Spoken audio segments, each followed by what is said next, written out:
Clarification regarding your conversation with Trump. Some media report that Tomahawk missile transfers to Ukraine were discussed. Did such discussions take place? How close are we to this? In that context, did you discuss using American weapons to strike targets in Russia? Thank you. Today, Ukraine responds to all Russian strikes with its own weaponry, specifically with its long-range capabilities. Ukraine would use other types of weapons if Ukraine had them. And not for strikes, but for counterattacks. As for what Ukraine wants from the United States of America, all of it is documented. We have submitted to the President of the United States of America a detailed presentation with illustrations of what Ukraine is requesting. All of this is, in principle, included in our major agreement worth $90 billion. However, we are also prepared to enter into separate agreements for specific types of weaponry, including long-range systems. I cannot disclose further details. It is a highly sensitive matter. Thank you. Please, RBK. Allow me to ask a question regarding oil and finances. Following your visit to the United States, I heard statements from Mr. Trump and concluded that his stance on imposing oil-related sanctions against the Russian Federation, specifically secondary sanctions, has somewhat softened. What is your impression? And regarding your conversation with Mr. Fico, did you discuss alternative routes for oil deliveries to Hungary and Slovakia?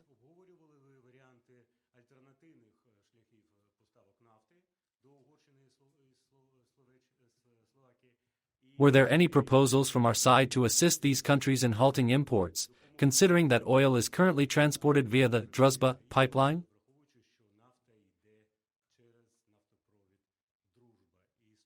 And concerning finances, if I may ask, how do you assess the chances of obtaining permission from the European Union to fund military needs using their financial resources? I believe the amount in question is 300 billion hryvnias for this year alone. Thank you. 300 billion hryvnias. What is that? Is it a budget deficit? Not a deficit, but there is a need for additional funding. 300 billion in extra funds. There are many different allocations of 300 billion. 300 billion in frozen assets, 300 billion.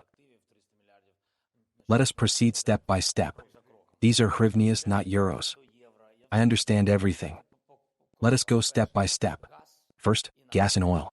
We are interested in maintaining normal relations with all partners in the European Union and with all representatives of the North Atlantic Treaty Organization. Slovakia is one of those countries. We are ready to assist them with alternative supplies, but not with oil and gas from the Russian Federation. I reached an agreement with Prime Minister Fico. I am not opposed. In fact, I support a meeting between our governments which I believe will also take place in October. There will be a session of government officials in Slovakia, where Ukraine can and will propose alternative steps for energy support. But only if the discussion does not involve Russian oil and Russian gas. With the Hungarians, we could also engage in dialogue, but we have received no steps from them, apart from certain signals in the media, which are clearly not in support of Ukraine. I hear nothing else. And then there are reconnaissance drones, reconnaissance operations as well. We have observed one drone and there is corresponding movement. I have requested, by the way, that this be shown to the public because they claim we are fabricating something. I asked our intelligence and armed forces. I'm not sure if they've shown it yet. No, they can show it. Everything is electronically recorded with photos and materials. Let them show it. Therefore, I do not see any positive steps from the Hungarian leadership, not speaking about the population but from the leadership, no steps toward engagement. However, we are always open to dialogue. Yes, and it is very important that they are conducting reconnaissance. That is very important. What is a Hungarian reconnaissance drone studying on the territory of Ukraine? Perhaps alternative routes? I essentially understand what. And I believe they are undertaking very dangerous actions primarily for themselves. But that is not for now. And now regarding, you asked about oil and gas, correct? About frozen assets? No.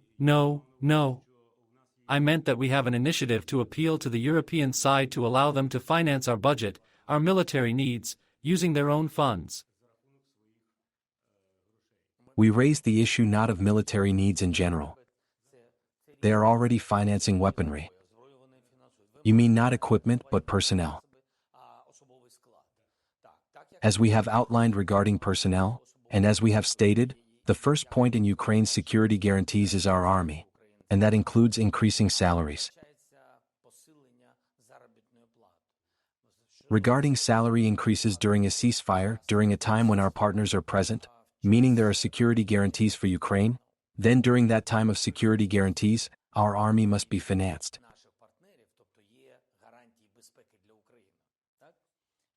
Salaries represent a large volume of funding. The Ukrainian budget will not be sufficient to support such a number of armed forces personnel.